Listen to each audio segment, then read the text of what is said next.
శ్రీమాత్రే నమః. స్వతంత్ర టీవీ ప్రేక్షకులందరికీ శుభాశీస్సులు. మనం కార్తీక మాసంలో పరమేశ్వరుడికి బిల్వదళార్చన చేస్తాం. అయితే ఈ బిల్వదళంలో ప్రధానంగా త్రిదళ బిల్వానికి ఒక ప్రత్యేకత ఉంది. ఏమిటదంటే మూడు ఆకులు కలిగినటువంటి ఆ యొక్క బిల్వదళంలో మధ్యలో ఉండేటువంటి ఆకు పరమేశ్వరుడు, కుడి చేతి ప్రక్కన ఉన్నది మహావిష్ణువు, ఎడమ చేతి ప్రక్కన ఉన్నది బ్రహ్మదేవుడు. త్రిమూర్త్యాత్మకమైనటువంటి దళమే ఈ యొక్క బిల్వదళం. అయితే ఈ బిల్వదళాలను ఎట్లాంటి బిల్వదళాలు పరమేశ్వరుడు సమర్పించాలి? హ్యశ్చిద్రై, రంధ్రాలు లేనటువంటి, కోమలై, కోమలంగా లేతగా నవనవలాడుతూ ఉండాలి. శుభై, శుభం కలిగజేస్తుంది. అంటే ఏ విధమైన రంధ్రాలు లేకుండా లేతగా నవనవలాడుతూ ఉండేటువంటి ఆ బిల్వదళం శుభాలను చేకూరుస్తుంది అని అర్థం. అంచేత అటువంటి బిల్వదళాలను మనం సేకరించి చక్కగా శుద్ధి చేసుకుని దానిపైన ఎర్ర చందనము అరగదీసి, దాన్ని రక్త చందనము, ఎర్ర చందనము అంటారు. అది చెక్కలు దొరుకుతాయి, గంధపు చెక్క, శ్రీగంధం చెక్కలాగే ఎర్ర చందనం చెక్కలు కూడా దొరుకుతాయి. దాన్ని ప్రధానంగా మనం ఈ యొక్క సూర్యదేవుడికి ప్రత్యేకంగా ఉపయోగిస్తుంటాం.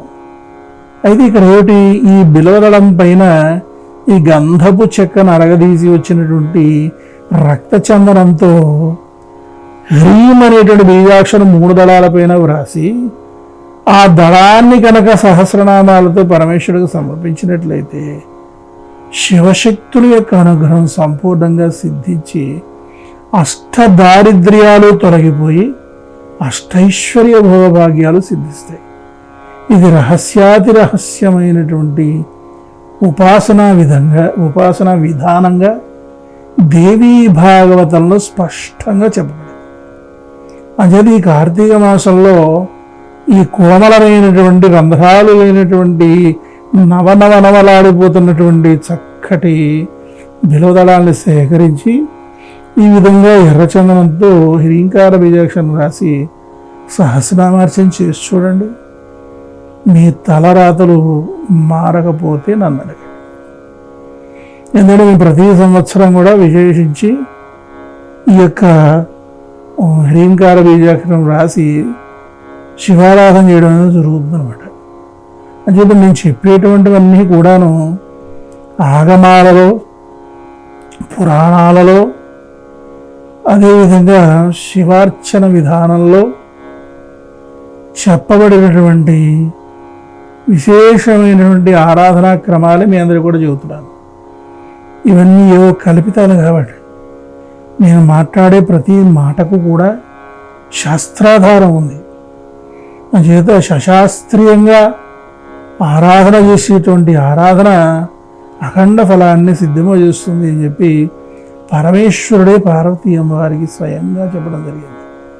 సకల శాస్త్రస్వరూపుడైన పరమేశ్వరుడు సకల శాస్త్రస్వరూపుడైన అమ్మవారికి సకల శాస్త్రాలు కూడా చెప్పాడు.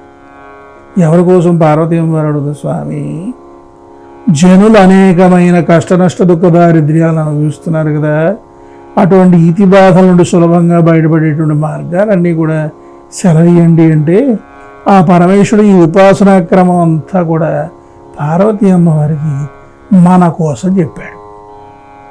అంచేత ఆ చెప్పినటువంటి విషయాల్లో ప్రధానమైన విషయాలు కార్తీక మాసం పురస్కరించుకొని మీ అందరికీ చెబుతున్నాను అన్నమాట.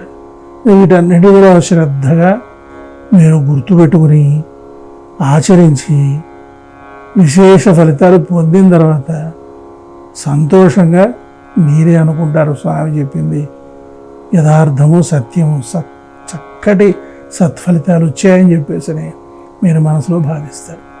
అంచేత ప్రతి ఒక్కరు కూడా ఈ విధంగా అనుష్ఠించి సత్ఫలితాలు సాధించుకోండి. మరిన్ని విశేషాలు తదుపరి కార్యక్రమంలో తెలుసుకుందాం. శ్రీమాత కృపా కటాక్ష. స్వతంత్ర భక్తి యూట్యూబ్ ఛానల్ ని సపోర్ట్ చేయండి. మీకు ఈ వీడియో నచ్చితే లైక్ చేయండి, మీ స్నేహితులకు శ్రేయోభిలాషులకు షేర్ చేయండి, మీ అభిప్రాయాలను కామెంట్ చేయండి. సబ్స్క్రైబ్ చేయడం మాత్రం మర్చిపోకండి. స్వతంత్ర భక్తి YouTube channel. Please like, share and subscribe.